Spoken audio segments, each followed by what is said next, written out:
আসসালামু আলাইকুম ভিউয়ার্স, বরাবরের মতন আজও আমরা এসেছি সাতক্ষীরা সদর উপজেলার ঐতিহ্যবাহী বাঁশদহ বাজার হাটে।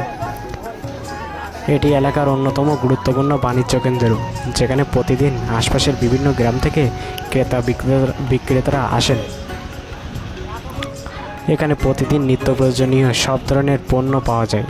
বাজারে রয়েছে টাটকা মাছ, দেশি শাকসবজি, মৌসুমে ফল, চাল, ডাল, মশলা, গরু ছাগলের খাদ্য, কাপড়, কসমেটিক্স ও বিভিন্ন গৃহস্থালির সামগ্রী। বিশেষ করে মাছ ও কৃষি পণ্যের জন্য এই বাজারে আলাদা পরিচিতি রয়েছে। হাটের দিনে বাজারে মানুষের ভিড় আরও বেড়ে যায়। দূর দূরান্তের কৃষক ও ব্যবসায়ীরা তাদের উৎপাদিত পণ্য নিয়ে আসেন এখানে। ফলে এটি শুধু কেনাবেচার স্থান নয়, বরং স্থানীয় অর্থনীতির একটি গুরুত্বপূর্ণ কেন্দ্র হিসেবে ভূমিকা রয়েছে। আপনি যদি সাতক্ষীরা অঞ্চলের গ্রামীণ জীবন, স্থানীয় ব্যবসা বাণিজ্য ও ঐতিহ্যবাহী হাটের পরিবেশের কাছ থেকে দেখতে চান, তাহলে বাঁশদহ বাজার অবশ্যই ঘুরে দেখতে পারেন।